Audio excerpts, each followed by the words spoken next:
welcome to Therapy Thursday.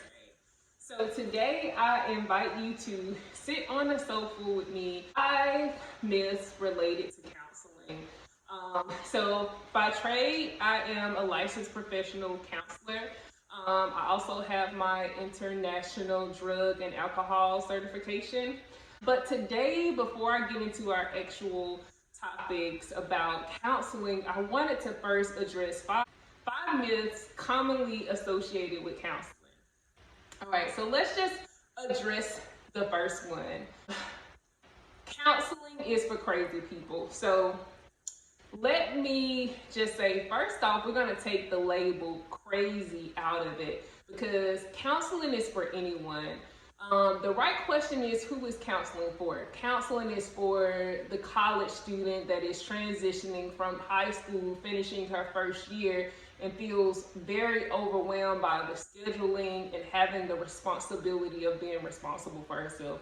Counseling is for the newlywed who finds it hard to adjust to living with a maid. Counseling is for the entrepreneur who finds it hard to not be in control of every situation and outcome and constantly deals with anxiety. Counseling is for the CEO of a Fortune 500 company that struggles with imposter syndrome, that struggles to identify if he or she is worthy of the success that they have. Counseling is for anyone.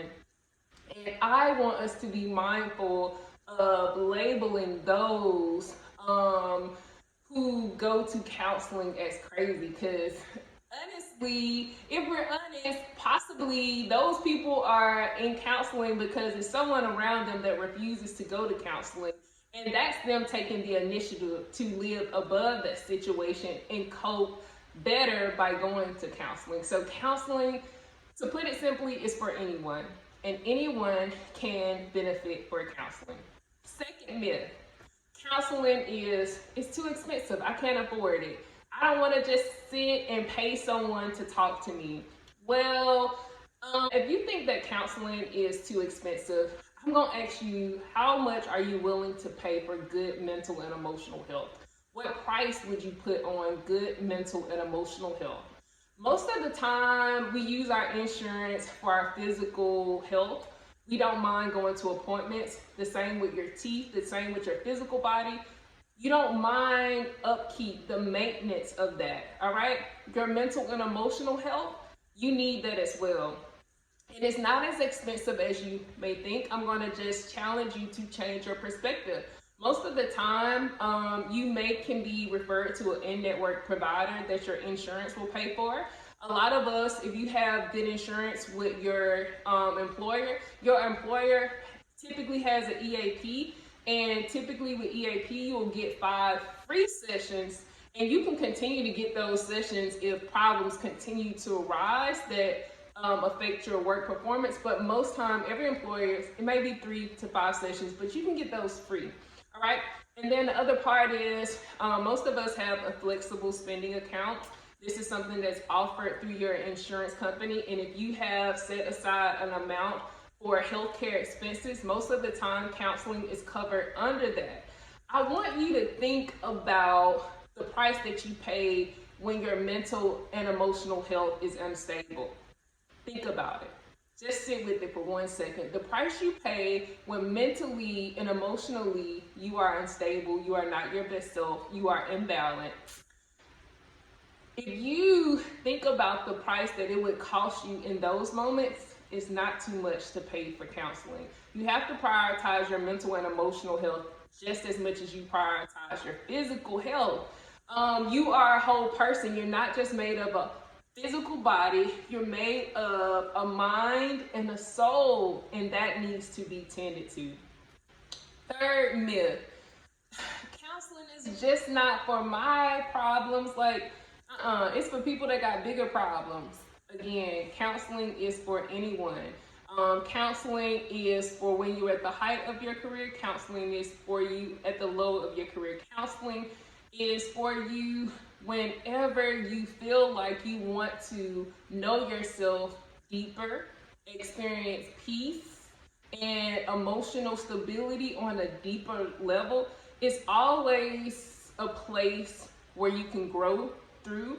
Counseling is a process. And so a problem is defined by uncertainty, a question, doubt, period. All right. So if you have a problem in any area of your life, no matter how small or big, it would be great to do that with a person that's going to be objective to you, and help you through that process of facilitating a solution and change in that area. Fourth myth: my counselor is going to fix me or heal me, not me. I'm not going to fix you. I'm not going to heal you. And any other professional will tell you that. Counselors don't have a magic wand. Counselors don't have a magic fix. Um, Counseling is for you to do the work. I tell my clients all the time, the answer is within you, and I'm going to help you get that answer out. It's not within me. Most of the time, a lot of us, it's not that we don't know or have an answer. A lot of us know the answer, and most of the time, we need the counselor to help us facilitate the action of walking through that change. But it's no magic wand when you come to counseling. It's no magic fix. It's going to require work, mental, emotionally, and physically. I mean, if you think about it, if you're expecting to come to a 60-minute session and be fixed, and you have a whole 24 hours, 23 hours out of your day after that, most of the work that you're going to do, the insight may happen in counseling, but the implementation for counseling to be effective has to work the 23 hours after you leave your counselor's office. It's no magic pill. I don't have a magic wand. I don't have a magic intervention. All right. Last but not least, counseling is uncomfortable. So let's talk about this. Counseling is uncomfortable. Half of that is true. All right. Counseling is a part of growth. All right. So if you think about any process of growth, part of that growth starts with a certain level of discomfort. If you think about most things that would spark a person to go to counseling, some growth is changing, some transition from one level to another, some part of them is ending and they're open to learning something else or learning something new, but some change has taken place that has significantly affected this person mentally or emotionally, or at least enough for them to identify that there's a problem.